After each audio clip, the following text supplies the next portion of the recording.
I'm the only major candidate who opposed this war from the beginning. And as president, I will end it. Second, I will cut tens of billions of dollars in wasteful spending. That's why I've proposed an additional $1 billion in non-military assistance each year. I will cut investments in unproven missile defense systems. I will not weaponize space. I will slow our development of future combat systems.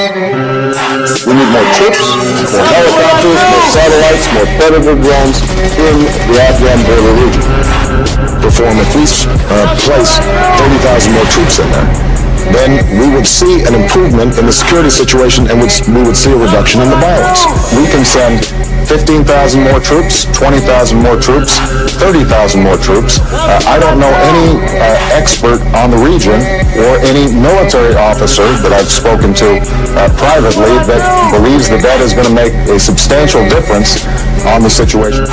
I've always said that the pace of withdrawal would be dictated by the safety and security of our troops and the need to maintain stability. What I do?